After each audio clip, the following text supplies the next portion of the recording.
Hello, viewers, ladies, gentlemen. My name is Okachuku Okorie. You're welcome to today's edition of my Liberation Gospel. And the title of today's edition is Juxtaposing Demands for Referendum by Biafrans and the Scottish example, or Scotland, however you put it. Juxtaposing it, putting it side by side. How does it look? Because a lot of people have been criticizing the demands for referendum by people of the former Biafra Republic, and they've been calling them all sorts of names. But when you look at international laws, when you look at examples from existing countries and nations, you will see that all these things have verifiable legal framework, and within the international law, the United Nations have a United Nations Charter for self-realization. Have authorities or have framework for individuals or groups expressing their opinion and asserting their right to self-determination. Now, let us look closely. United Nations, the UK. Many of us have been hearing the UK, especially those from our part of the world. The United Kingdom comprises of four nations. Four nations of England, Scotland, Wales, and Northern Ireland. Fortunately, I'm in the Republic of Ireland. We're not dealing that now, but Ireland, due to its historical problems and crisis, conflicts in the past, the northern part of Ireland is under the United Kingdom. So I am in the southern part of Ireland, and southern part of Ireland formed a republic, but that is for another day.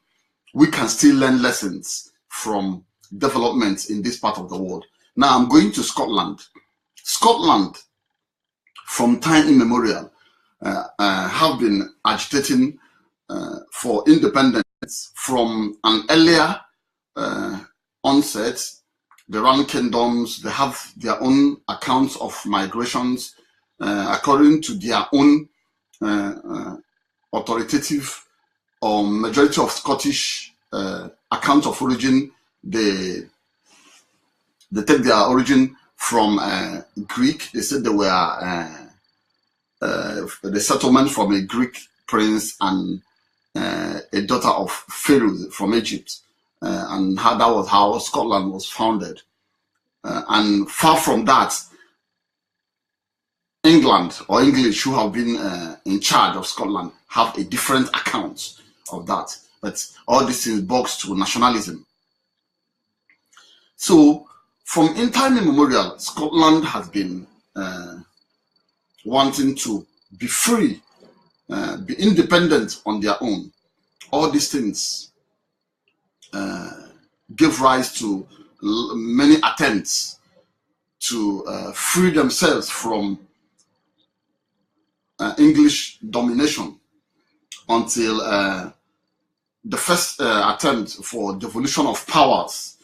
And when I say devolution of powers, to have sort of semi-independent, to be able to control much of their internal affairs.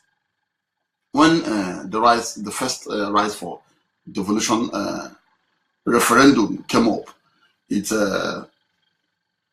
geared up until 1979. Before that 1979, when Margaret Thatcher came to power, they were the Labour government, the Labour government, just like during the Nigerian Civil War, during the Biafran War. It was a Labour government that gave a lot of arms to Nigeria to suppress the rise of the Biafra Republic. So the first attempt at getting devolution powers in Scotland ended in 1979 when Margaret Thatcher came in. Margaret Thatcher had to use them. Margaret Thatcher deceived them, the early pro-Scottish independence agitators in the parliament. But before then, the first time it gained momentum in modern times was in, I think, 1967 when Scottish National Party gained a seat in the House of Commons. Mind you, there's a House of Commons which is in Westminster in London that make overriding laws for these four nations that are in the United Kingdom, despite the fact that Scotland have its parliament now, but we'll come to that. So Scotland now, until 1979, they were deceived by conservatives led by Margaret Thatcher into Austin removing the Labour government of that day with the carrot of they are going to be helped towards getting devolution of powers for themselves. And finally, they lost out in 1979 when Margaret Thatcher came on and refused to grant them that devolution of powers. So their next attempt was in a second time whereby they made enormous attempts, but the first attempt now gave them that momentum. Gradually they realigned and started coming back again. And finally, there was this Scotland Act of 1998 in which finally the Scottish Parliament was given, and there was direct election to fill up the Scottish Parliament, and the Scottish Parliament have authority over domestic affairs, whereas overriding general affairs and foreign policy, the rights rest with the House of Commons. So why am I stating this history? Because the agitation for Scottish independence have been a long time, and I've said about the first attempt, which was scuttled by the conservatives led by Margaret Thatcher, and the second attempt, which finally gave rise with the Scotland Act of 1998 or so, which created the Scottish Parliament and their control over domestic policy. So finally, the momentum got on, and they kept pushing until a young man came on, Alex Salmond, who became the leader of the Scottish National Party, because the Scottish National Party still have MPs in the House of Commons. It's just like, today in Nigeria, whereby we have the ABGA and the UPP having Biafran agenda, running Biafran agenda and taking it to the National Assembly in Abuja. Unfortunately, some of us wouldn't understand that. They would think it's abomination or so. But in modern world, these things happen. It's all about debate. Nobody's talking about war. This is why I keep saying the issue about the quest for the Republic of Biafra is not a quest for conflict. It's not an agitation for war. You can easily get what you want through engaging in meaningful debates looking at international laws and getting to exploit, local legal frameworks, and that is what the present generation is doing in Nigeria.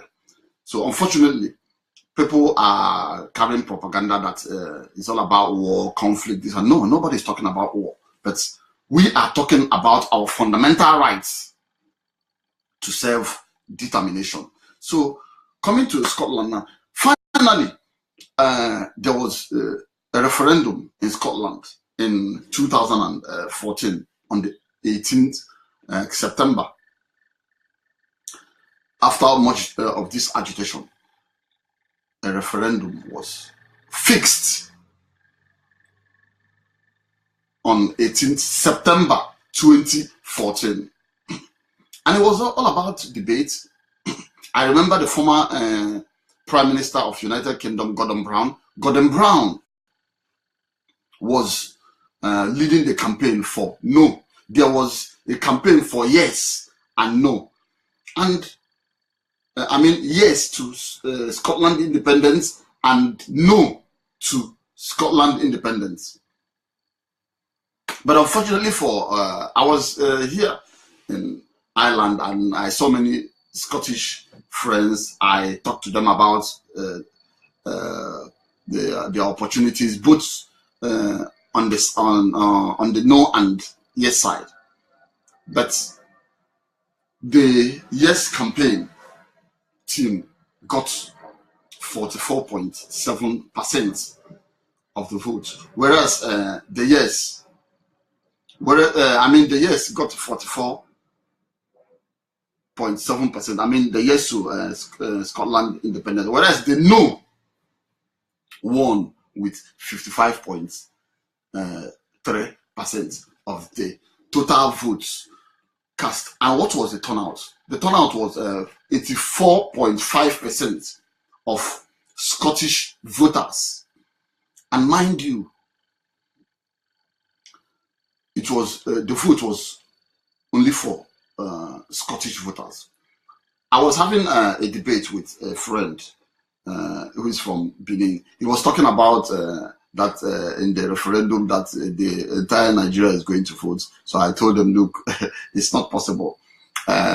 Somebody in Bauchi or Bono will not vote in matter that doesn't affect him or her. No, because all these things are laid down in the law. This is where you need to sit down. We need to sit down and discuss about this and, draft a legal framework that can guide this.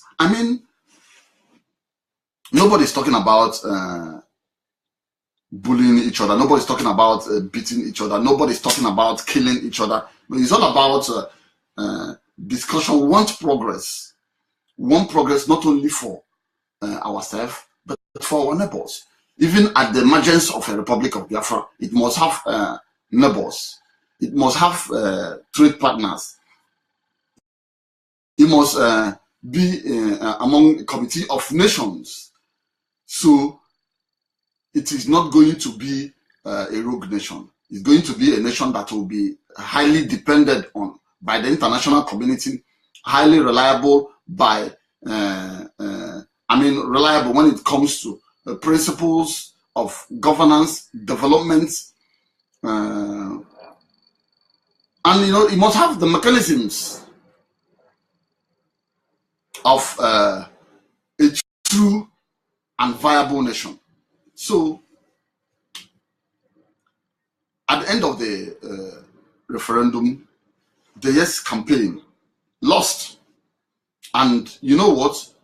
The first minister and the leader of the Scottish National Party, because the Scottish National Party had majority in the Scotland Parliament, and that was why they could fix up that the referendum for Scottish people. But they lost, and Alex Salmond, who was in charge of the Gordon constituency, resigned. He resigned, just like in the modern world where things happen positively, just for failing the referendum, just for not being able to win the referendum, he resigned as the leader of Scottish National Party. The way, what's his name, David Cameron resigned after the Brexit vote. So when he resigned, when Alex Salmond resigned, his deputy, a woman, Nicola Sturgeon, took up the new position as the first minister of Scotland and leader of Scottish National Party. Unfortunately, in the last election, which just happened, the party lost seats. But Nicola and her party hasn't rested on their oars. In fact, they are moving for a second referendum. They are calling for a second referendum. I thought that was in this year, March this year. So somehow March 13, she made a statement of upcoming second referendum that they are pushing towards autumn of 2018 to the spring of 2019. That they are moving for a second referendum, of which the current Prime Minister,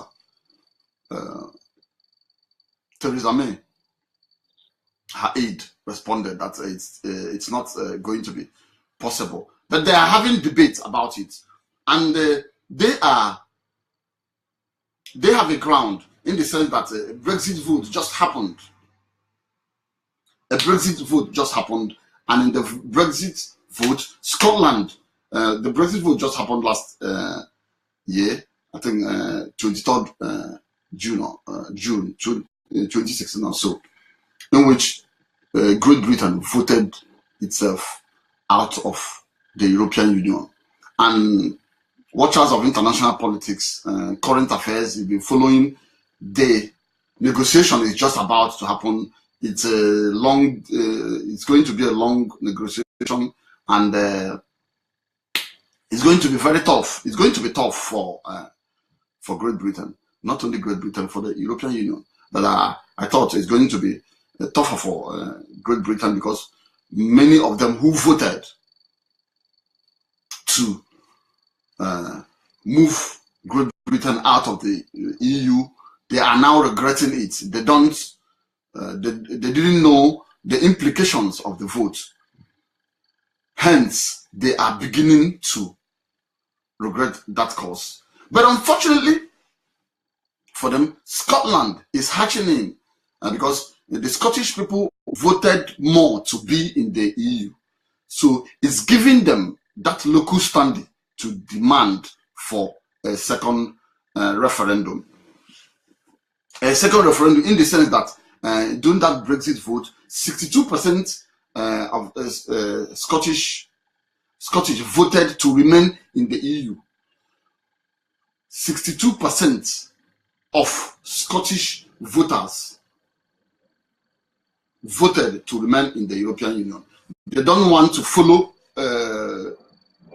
Great Britain out of the European Union. So this is giving them that local standing to call. That was why Nicola Sturgeon earlier this year in March called for legal framework put in place for Scotland to have the referendum. You see, all these things are going normally.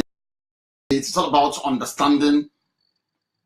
Scotland want to be in charge of their affairs. They already have a parliament. They made demands.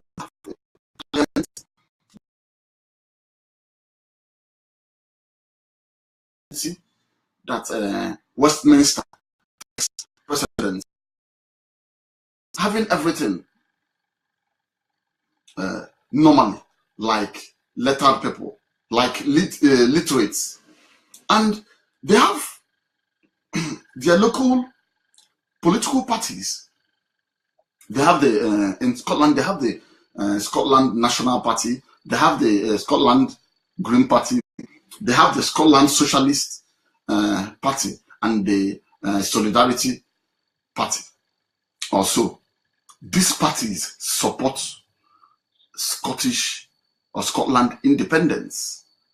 So you can imagine, for instance, in Nigeria, APGA, UPP, supporting Biafran independence. This is all about understanding. These are, when we talk about democracy, this is the maturity of democracy.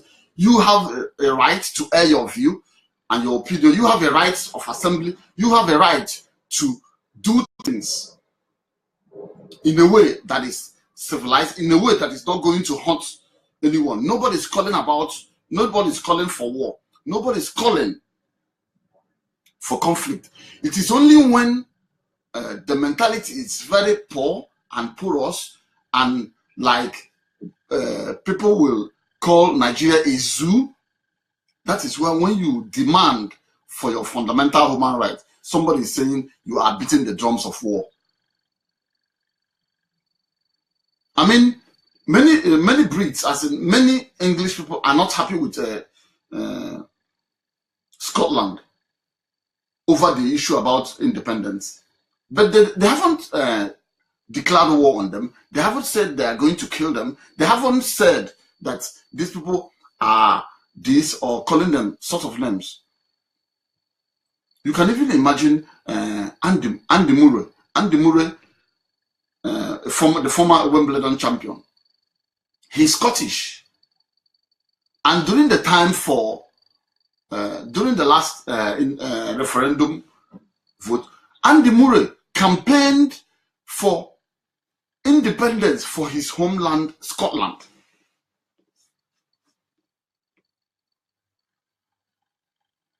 So you see, most of our people even travel abroad, travel worldwide, even our so-called leaders.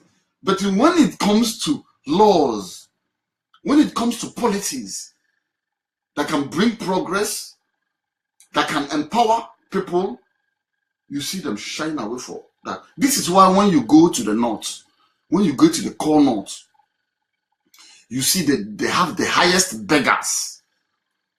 Their leaders are the greatest looters of the economy.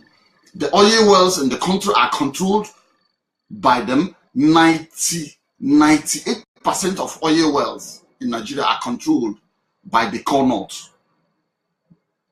You see that everyone depends on the emir to eat. They'll just go to the emirs. In the emir's place, you have the mosque. They have this. Everybody will go and pray and wait to eat, do their ablution, and wait for the next information from the emir. And the emir and the leaders refuses to educate their people, so that they will use this. They will turn their people to almajiris. And look at today, many of them are turned to suicide bombers. You see, this is why we don't share the same values. We don't share the same values. So, sorry, brothers and sisters, viewers, you see that Scotland is going for a second referendum, and we are calling for a first referendum. And some people are shouting hue and cry, and shouting that I mean, conflict, war. Nobody's talking about war. Nobody is talking about war. This is something that is recognized in international law, and there's a United Nations Charter for recognizing self-realization. So when we talk about referendum, there are nations that have had that. it is a very peaceful way to resolving issues. I mean, we can sit down and iron out a legal framework on how it's going to be realized. And you, that is a politician, from injecting it into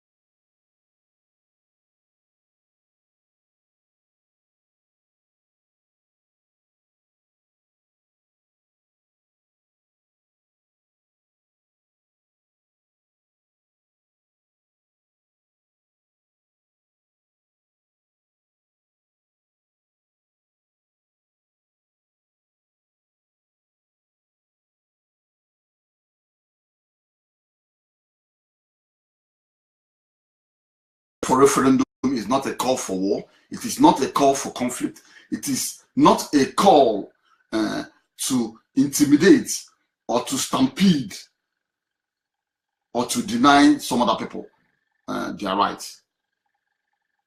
I want you to take a closer look at the journey to Scottish referendum. They are calling for a second referendum, which they are going to get, of course, because the Brexit vote empowers them to a second referendum, because they voted, majority of them voted, over 60% of them voted during the last Brexit vote. I mean, Brexit referendum last year in the United Kingdom. They voted to be in the European Union. They don't want to exit the European Union with the rest of the United Kingdom. So this is their second referendum in the space of how many years? They are even calling it from the autumn of 2008, that is next year, to the spring of 2019, and they've already had their first referendum 2014. That was 18th September, in which they lost by 44.7% to yes to 55.3% to no, and it caused the resignation from office as First Minister of Scotland by Alex Salmond, in which his deputy Nicola Sturgeon took over, and currently she's still the first Minister of Scotland. She is the leader of this Scotland National Party. So we are demanding a referendum for Biafra. It is not a crime. It is within the ambience of international law, and it is not infringing on anybody's right. So some of you who are calling on, who are saying these Biafrans are talking about war and conflict, you are just carrying propaganda. And like I said, many parties in Scotland are even supporting independence of the Scottish nation, and this is enshrined in their party ideology and charter. So parties talking about voting for them, especially ABGA, the likes of the current governor. What is his stand on the issue of Biafra? I mean, ABGA or UPP, owned by Chakwas Okori, or I mean founded by Chakwas Okori, can enshrine this in their party constitution. The People's Democratic Party, the PDP, which is a main opposition party, can as well enshrine the instrument of referendum in their party manifesto. These are the most democratic instrument, and this can really enhance Nigeria's democracy. Enshrine it in your constitution, and everything will go normal. Because if things are done normally, there will be peace and there will be progress. So let us not stop. Let us not be beating about the bush, and do things that can bring progress and advancement, not only to our democracy, but to our way of life. I think I'm going to stop today for this, but let's just opposing demands for referendum by Biafrans and the Scotland example. I hope you understood me well. I want you to spread this video. Let all those who are carrying propaganda against this stop it. Nobody's talking about conflict. Nobody's talking about war. We are just trying to advance the cause of humanity, the cause of man. We want to progress. We want to do things peacefully and amicably. We want everybody to benefit. No loss of life, no bloodshed. The greatest force in life is unity of humanity. When we are united for a purpose, it's easily achieved. Thank you, and God bless you for listening to me. My name is Okachuku Okuri from Owerri.